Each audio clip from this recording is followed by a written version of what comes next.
Assalamualaikum warahmatullahi wabarakatuh. Ketemu lagi bareng Agus Pur dalam obrolan tentang kimia. Kali ini kita akan membahas tentang hidrolisis garam. Ya, garam. Saya kira Anda kenal apa itu garam ya. Garam itu senyawa yang berasal dari reaksi antara asam dan basa membentuk garam. Nah, bagaimana garam ini dalam air? Itu yang akan kita bahas. Kita mengenal asam, ya, senyawa asam. Juga basa. Ada asam yang merupakan asam kuat, seperti asam klorida, asam sulfat, asam nitrat, dan lain sebagainya. Ada juga yang asam lemah. Misalnya ada asam sianida, HCN, asam asetat, CH3COOH, ini yang sering kita kenal dengan asam cuka, dan HCOOH, asam format. Ya. Demikian pula dengan basa. Ada basa kuat, misalnya natrium hidroksida, kalsium hidroksida, barium hidroksida, dan seterusnya. Ada juga basa lemah, misalnya amonium hidroksida, besi 3 hidroksida, dan lain sebagainya. Nah, tadi sudah saya sampaikan tentang garam. Reaksi pembentukan garam sering dinamakan reaksi penggaraman. Ada yang menyebut juga reaksi netralisasi atau penetralan. Prinsipnya adalah seperti ini. Kalau ada asam direaksikan dengan basa akan membentuk garam dan air, H2O. Ya. Garam itu berasal dari asam plus basa membentuk garam plus air. Asam, misalnya asam klorida, ciri asam ada H plusnya ya, ditambah basanya NaOH, ciri basa ada OH-nya, ion hidroksidanya. Ini akan membentuk natrium klorida, garam, dan air. Nah, mekanismenya bagaimana? Asam klorida akan terurai menjadi ion H+ dan ion Cl- klorida. Natrium hidroksida akan terionisasi menghasilkan Na+ dan ion OH- hidroksida. Ion Na+ akan bergabung dengan ion Cl-. Jadi bertukar pasangan. Na+ ini akan bergabung dengan Cl-. Dan ion H+ akan bergabung dengan OH-. Saya ulangi, Na+ ini akan bergabung dengan Cl-. 1 plus 1- sudah setara muatannya membentuk garam NaCl.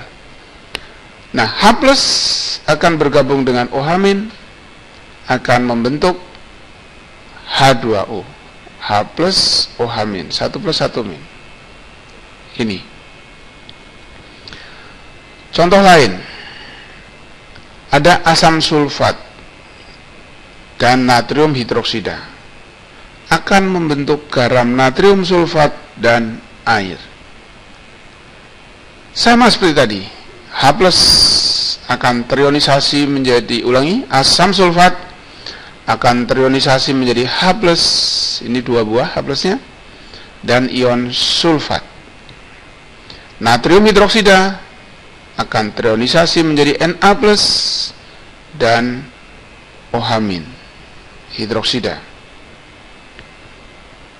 Kation dari basa Na+ ini akan bergabung dengan anion dari asam. Ada yang menyebut sebagai sisa asam. Jadi kationnya selalu dari basa. Ini Na plus akan bergabung dengan SO4 2-.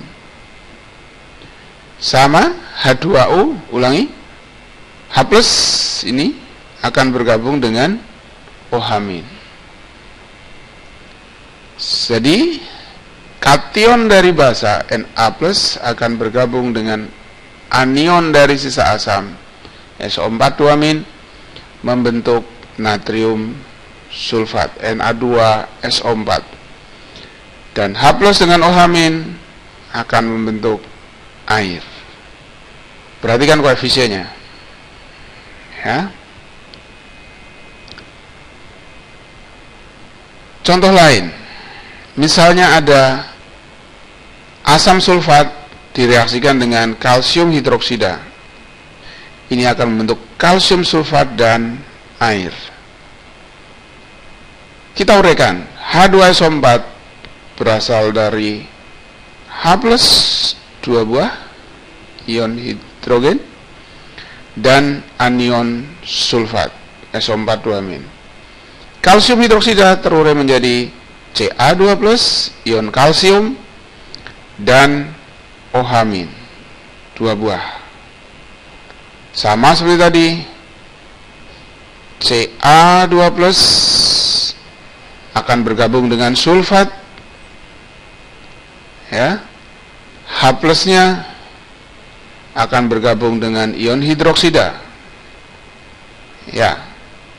Ca2 plus bergabung dengan SO4 2- membentuk CaSO4. Perhatikan 2 plus 2- sudah setara muatannya. Untuk H plus juga bergabung dengan OH- membentuk air atau H2O. Ini contoh reaksi penggaraman. Prinsipnya adalah asam plus basa membentuk garam dan air.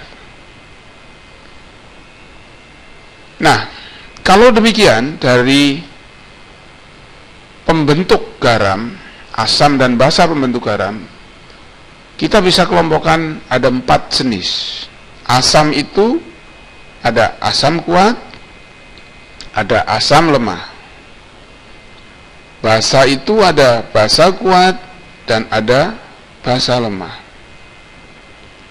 Maka akan ada 4 jenis garam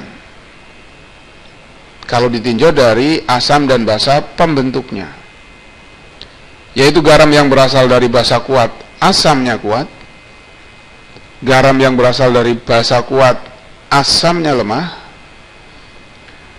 Kemudian garam yang berasal dari basanya lemah, asamnya kuat. Dan yang terakhir, yang berasal dari basa lemah dan asamnya juga lemah. Ini. Jadi ada 4 jenis garam berdasarkan asam dan basa pembentuknya. Garam jenis pertama yang berasal dari asam kuat dan asamnya kuat, misalnya ada natrium klorida, kalsium klorida, kalsium nitrat, natrium sulfat. Saya beri contoh, natrium klorida. Ini berasal dari basa kuat NaOH dan asam kuat HCl. Kalsium nitrat ini berasal dari basa kuat kalsium hidroksida dan asam kuat asam nitrat. Ya, kemudian jenis kedua berasal dari basa kuat asamnya lemah. Contohnya ada natrium asetat, kalium sianida, kalsium asetat, dan sebagainya. Natrium asetat ini berasal dari basa NaOH, basa kuat, dan asam asetat, asamnya lemah. Kalium sianida berasal dari kalium hidroksida, basa kuat, dan asam sianida, asam lemah. Basa jenis ketiga berasal dari basanya lemah, asamnya kuat. Misalnya amonium klorida. Ini asalnya dari basa lemah, NH4OH dan asam kuat HCl, asam klorida. Demikian pula amonium sulfat. Ini berasal dari basa lemah amonium hidroksida NH4OH dan asam sulfat H2SO4. Kemudian garam jenis keempat itu ada misalnya amonium asetat. Ini berasal dari basa lemah NH4OH dan CH3COOH, asam asetat. Amonium cyanida berasal dari NH4OH, basa lemah, dan asam cyanida, asam lemah. Begitu. Nah, bagaimana garam-garam itu dalam air ketika dilarutkan dalam air? Nah, kita tahu bahwa kalau garam dilarutkan dalam air itu akan terionisasi, terurai menjadi ion-ionnya, menjadi kation dan anion, ion positif kation dan ion negatif anion. Misalnya kalsium klorida. Ini akan terionisasi menjadi ion kalsium Ca2+ dengan ion klorida. Kalium cyanida. Ini akan terionisasi menjadi kationnya kalium dan anionnya cyanida. Nah, kation yang berasal dari basa kuat itu tidak terurai dalam air, tidak terhidrolisis. Misalnya Ca2+.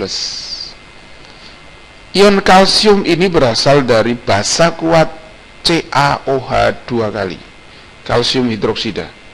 Dalam air dia tidak terhidrolisis.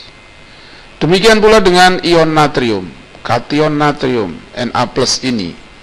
Ini berasal dari basa kuat NaOH. Maka dalam air juga tidak terhidrolisis.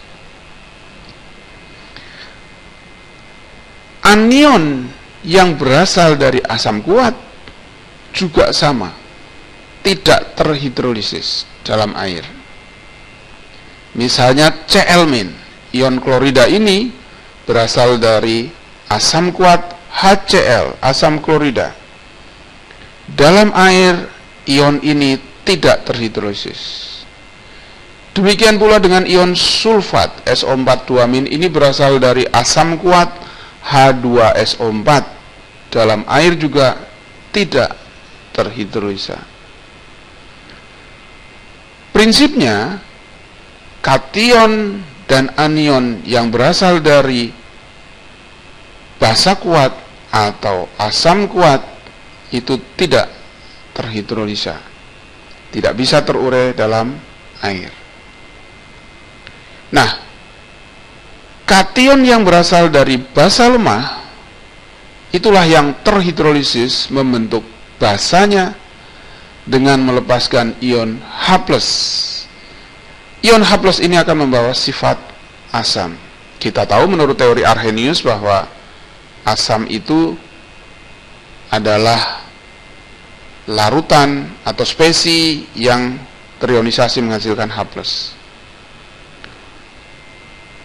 Contohnya ini. NH4OH ini berasal dari basa lemah NH4OH. Ini terhidrolisis. Kalau dalam air terhidrolisis akan membentuk basa lemahnya NH4OH dengan melepaskan ion H+. Ion H+ inilah yang membawa sifat asam. Kemudian Al3+, aluminium ion ini, Al3+ ini berasal dari basa lemah AlOH 3 kali. Dalam air dia akan terhidrolisis membentuk basanya, basa lemahnya, juga dengan melepaskan ion H+. Ini membawa sifat asam. Demikian pula dengan Fe3+. Ini berasal dari basa lemah FeOH 3 kali. Maka dalam air dia akan membentuk basa lemahnya dan melepaskan ion H+, pembawa sifat asam. Demikian pula dengan anion yang berasal dari asam lemah akan terhidrolisis membentuk asamnya, tetapi dengan melepaskan ion OH-. OH- inilah yang membawa sifat basa. Contohnya ion asetat. Ion asetat atau anion asetat ini berasal dari asam asetat CH3COOH, asam lemah. Dalam air akan terhidrolisis membentuk asam lemahnya dengan melepaskan ion OH-. Ini akan membawa sifat basa. Contoh lagi ion CN-. Ini berasal dari asam lemah asam sianida atau HCN. Dalam air akan membentuk basa lemahnya HCN dengan melepaskan ion OH-. Ini akan membawa sifat basa. F-. Ini akan dengan air akan membentuk HF dan OH-. Ya, karena HF ini asam lemah. Saya berikan contoh hidrolisis garam yang utuh. Misalnya NaCl, natrium klorida. Ini akan terurai menjadi Na+, ionnya, kationnya adalah Na+, anionnya adalah Cl-. Na+, ini berasal dari NaOH. NaOH itu basa kuat. Cl- ini berasal dari asamnya HCl. Asam kuat. Asam klorida itu asam kuat. Ini ya. Na+ tadi saya sampaikan berasal dari basa kuat. Maka dalam air dia tidak terhidrolisis. Demikian pula dengan Cl-. Ini berasal dari asam kuat HCl. Jadi tidak terhidrolisis.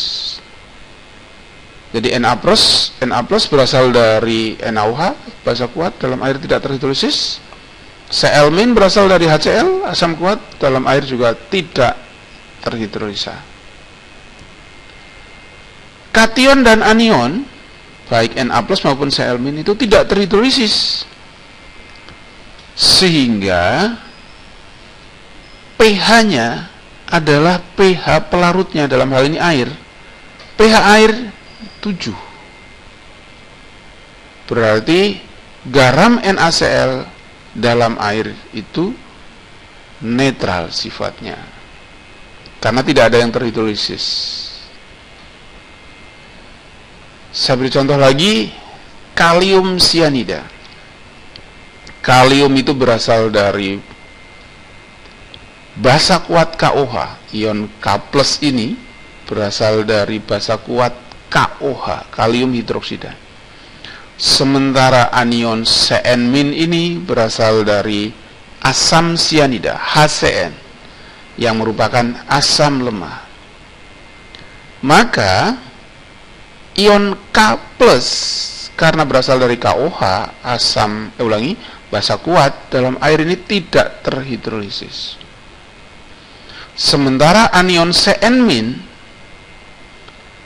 karena berasal dari asam lemah HCN, dalam air akan membentuk asamnya dengan melepaskan OH-. Kita perhatikan, ketika kalium sianida dilarutkan dalam air, anion sianida ini akan terhidrolisis membentuk asam sianidanya dan melepaskan OH-. OH- itu pembawa sifat basa, ya, sehingga ini akan bersifat basa. Jadi garam kalium sianida ini akan bersifat basa dalam air karena melepaskan ion OH-. Jadi adanya ion OH- ini akan menjadikan garam kalium sianida dalam air akan bersifat basa. Ini terhidrolisis sebagian. Artinya sebagian itu adalah CN- saja yang terhidrolisis, sementara yang K plusnya tidak terhidrolisis. Contoh lain NH4Cl, amonium klorida, akan terurai menjadi NH4 plus dan Cl-. NH4 plus ini berasal dari basa lemah NH4OH, sementara Cl- berasal dari asam kuat HCl. Maka NH4 plus ini dalam air akan terhidrolisis membentuk basanya, basa lemahnya, yaitu NH4OH dengan melepaskan H+. Ini akan membawa sifat asam. Sementara Cl- yang berasal dari asam kuat HCl dalam air tidak terhidrolisis, sehingga garam NH4Cl ini ya akan bersifat asam karena melepaskan H+. Jadi adanya ion H+ akan menjadikan garam NH4Cl dalam air akan bersifat asam. Ini juga sama, terhidrolisis sebagian. NH4 plusnya terhidrolisis, sementara Cl-nya tidak. Kemudian contoh lagi, ada garam amonium cyanida misalnya. Ini berasal dari NH4 plus, terurai menjadi NH4 plus, kationnya NH4 plus ini berasal dari basa NH4OH, basa lemah NH4OH, dan asam cyanida, asam lemah HCN, asam cyanida. Nah, NH4 plus karena berasal dari basa lemah dalam air itu akan terhidrolisis membentuk basa lemahnya dengan melepaskan ion H+. Ini pembawa sifat asam. Cn- ini berasal dari asam lemah HCN. Dalam air juga akan terhidrolisis membentuk asam lemahnya dan melepaskan ion OH-. Ini kedua-duanya terhidrolisis, baik NH4 plus maupun Cn-. Ini ya. Nah, bagaimana sifatnya? Tentu saja kalau jumlah H+-nya lebih besar daripada OH- akan bersifat asam. Kalau OH-nya yang lebih besar, jumlahnya nanti, molnya dalam hal ini, itu ya akan bersifat basa. Bagaimana kalau sama konsentrasi H+ dengan OH-nya? Maka netral. Demikian. Jadi kation NH4 plus terhidrolisis menghasilkan ion H+, anion Cn- terhidrolisis menghasilkan ion OH-. Ini disebut terhidrolisis sempurna atau terhidrolisis total karena kation dan anionnya terhidrolisis. Nah, seperti saya sampaikan tadi, kalau H+-nya ya dalam hal ini Ka-nya sama dengan Kb-nya itu sama, maka akan netral. Dan jika Ka-nya yang lebih besar dari Kb-nya, maka pH-nya kurang dari 7 atau bersifat asam. Sedangkan sebaliknya, kalau Kb-nya yang lebih besar daripada Ka-nya, maka pH-nya akan lebih besar dari 7, akan bersifat basa. Demikian.